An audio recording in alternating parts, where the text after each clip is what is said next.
Hey everybody, it's Lyn from Lyn's Grass. Excuse me. I just have a quick discussion about glitters when it comes to polymer clay. And I say this quite often. I'm no expert. Don't think I am. I've been working with clay for about 8 years. I started out doing, mermaid sculptures, fairies, stuff like that, and gradually worked my way into jewelry. And most of this time was before I had access to the internet, so it's all been just trial and error. So I've had some questions before about my glitters. These are just some of the glitters. Most microfine glitters, from what I've seen, seem to work fine. Disclaimer now, I haven't ever so far had any trouble with them. So this is a glitter from Michaels, I believe. This Polyflake glitter. This also is from a little set of glitters from Michaels, and same thing, so are these, and these all work fantastic. These are the ones that I talk about all the time that are just from Walmart, and at my store they're actually in the kids crafting section, where they have the felt and the foam and that kind of stuff. These little sets of glitters, and they work fantastic. These are the Martha Stewart leaf glitters. These are the only ones of her glitters that I do have one of the regular glitters of hers, and yes, it works fantastic. Now to the disclaimer part. This is what I call a craft glitter. It's chunkier. There's a lot more plastic in the flake of glitter itself. It's thick comparatively than to because these are large pieces, but the pieces themselves are very thin. Just like it says, like gold leaf almost. Not quite that fine. But these have chunky, big pieces of plastic. For what I'm fixing to show you, this is the one that I chose to try, and it just is Mainstays Crafts glitter, and the color is bubblegum. This is from Walmart. It does not say anywhere that it's a glass glitter, but it acted a bit like glass glitter. It's a very odd glitter. So I'll be right back. Okay, I actually filmed an entire video showing this. It was exactly like the rolled inclusion variation video, except for I did a pink clay with the transparent, and then painted on the pink a pearl and a silver paint. And what I was wanting to do was this right here, to try to cut a gemstone out of the clay before I bake it. So pretty good results. I'm not wild about the color mix just because there's not a lot of contrast, but it turned out well, no problems.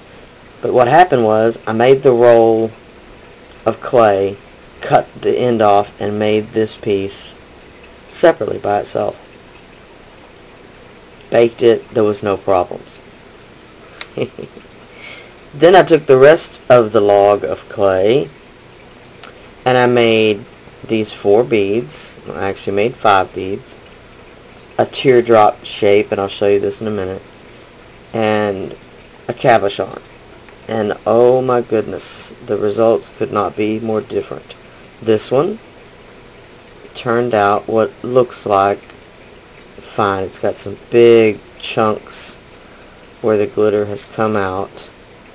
I don't know if you can tell right there, but the bead has cracked. And they just get worse. This one not only has cracks. No, this was actually the best one, but it does have a large crack. Then we get to these. It was almost like they exploded in there. They shattered, at least. But I'm going to try to save these. Weirdly as that sounds, the only one I can't save is the teardrop shaped one over here. And I'll show you why. I'm not going to pour all of the pieces because it just came apart completely. And I actually think it is because of the glitter. I may have used too much of that pink chunky glitter. So, here we go. It has just completely come apart. And I may play around with it and see if I can do anything with it before I throw it away. But as I've said before, I don't like to throw things away. It just irritates me that I can't at least fix it to use it for something. But this was the glitter that I used. I used this, a tiny bit of a microfine pink glitter, and some of this iridescent polyflake. But what I think is I just used a tiny bit too much of this one. And it may have been something to do with the little bit lower temperature, and I didn't get a good cohesion on the clay on the glitter. I'm just not sure. So, but this is the first time I've ever had that happen. So, the cabochon, I can't show you the actual splits, but I'll use this as an example. It got some spiral fractures around the base of the cabochon. But luckily, when you use a cabochon in a bezel, you cover that up. So, here's the results. Now, I love the piece, even though the surface was impossible to get smooth, because just as you would get it smooth, you would knock out another piece of glitter and create another little divot. So, yeah, I just had to pick a spot to stop.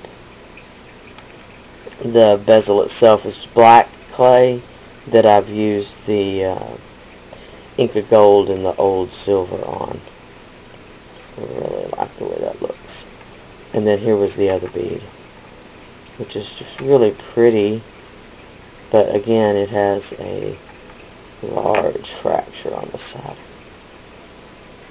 I kind of left it like a geode, like as if it was a busted open geode, and how they'll be smooth on the outside and then crystallized and fractured on the inside.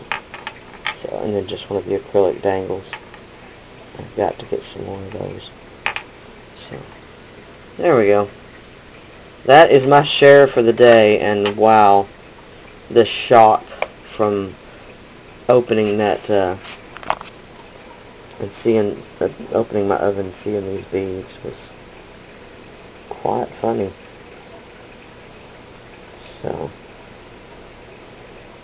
but again, I've polished the outside and given them a coat of gloss just to see if there's something that can be done with them. They're unique, you can say that. So, alright, that's it. I'm out of here. Again, everybody have a very Merry Christmas and a Happy Holidays, and I probably won't be back until after tomorrow. So, I shall holler at y'all later. Merry Christmas and bye now.